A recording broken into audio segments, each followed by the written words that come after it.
আল্লাহ, তুমি তো জানো আমার স্বামী নির্দোষ। তুমি ছাড়া আমাদের আর কোনো সাহায্যকারী নেই। আমাদের উপর রহম করো।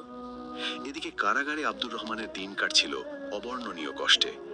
অন্ধকার, স্যাঁতসেঁতে প্রকোষ্ঠ, অপর্যাপ্ত খাবার আর কয়েদিদের দুর্ব্যবহার ছিল তার নিত্য সঙ্গী। কিন্তু শারীরিক কষ্টের চেয়েও তাকে বেশি যন্ত্রণা দিত তার পরিবারের চিন্তা। তার স্ত্রী সন্তানেরা কেমন আছে, তাদের কি হচ্ছে, এই ভেবে তার হৃদয়টা দুমড়ে মুচড়ে যেত। তিনি প্রতি ওয়াক্ত নামাজে সিজদায় পড়ে আল্লাহর কাছে দোয়া করতেন, হে আমার রব, আমাকে ধৈর্য ধারণ করার শক্তি দাও।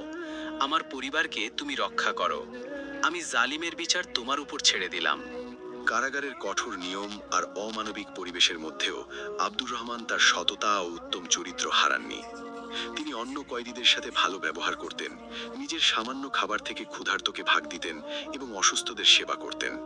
তার এই আচরণে কারাগারের কিছু রক্ষী এবং কয়েদির মনে তার জন্য এক ধরনের শ্রদ্ধা জন্মালো। তারা আড়ালে বলাবলি করত, এই লোক কোনোভাবেই অপরাধী হতে পারে না।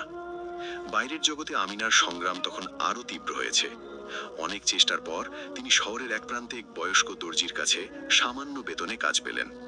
সকাল থেকে সন্ধে পর্যন্ত অক্লান্ত পরিশ্রম করে যা পেতেন তা দিয়ে কোনো মতে সন্তানদের মুখে খাবার তুলে দিতেন। বড় ছেলে ইউসুফ, যার বয়স তখন মাত্র 10 বছর, সে মায়ের কষ্ট বুঝতে পারত। সে তার খেলাধুলা ছেড়ে দিয়ে মায়ের কাজে সাহায্য করার চেষ্টা করত। কখনো বাজার থেকে এটা ওটা এনে দিত, কখনো ছোট বোন ফাতিমাকে দেখে শুনে রাখত। ছোট্ট ফাতিমা প্রায়ই অসুস্থ হয়ে পড়ত, আর তখন আমিনার দুশ্চিন্তার শেষ থাকতো না। একদিন রাতে ফাতিমার প্রচন্ড জ্বর এলো। জ্বরের ঘরে ফাতিমা শুধু বাবা বাবা বলে ডাকছিল। আমিনাকে সারা রাত মেয়ের মাথায় জলপট্টি গিয়ে কাকাতে হলো। ঘরে ঔষধ কেনার মতো কোনো পয়সা ছিল না। ফজর পর্যন্ত মেয়ের অবস্থা আরো খারাপের দিকে গেলে আমিনা আর স্থির থাকতে পারলেন না। তিনি ভোরের আলো ফোটার সাথে সাথে ছুটে গেলেন সেই দর্জির কাছে কিছু অগ্রিম পারিশ্রমিকের জন্য। কিন্তু দর্জি তাকে ফিরিয়ে দিয়ে বললেন, এখনো মাস শেষ হয়নি, আমি অগ্রিম দিতে পারবো না। সমস্ত দরজা বন্ধ হয়ে যাওয়ায় আমিনা সম্পূর্ণ ভেঙে পড়লেন। তিনি কাঁদতে কাঁদতে বাড়ির দিকে ফিরছিলেন। পথের ধারে এক মসজিদের সামনে এসে তিনি আর পা বাড়াতে পারলেন না। তিনি মনে মনে শুধু বলছিলেন, হে আরশের মালিক, আমি আর পারছি না। আমার মেয়ের জীবন ভিক্ষা দাও।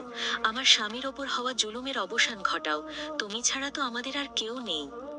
বহুক্ষণ পর তিনি অনুভব করলেন এক ঐশ্বরিক শক্তি যেন তাকে ভরসা দিচ্ছে। ভাঙা মন নিয়ে তিনি বাড়ির দিকে রওনা হলেন। বাড়িতে ফিরে তিনি অবাক হয়ে দেখলেন ছোট্ট ফাতিমা বিছানায় উঠে বসে আছে। তার জ্বর অনেকটাই কমে গেছে এবং সে পানি চাইছে। আমিনা দ্রুত তাকে পানি খাওয়ালেন।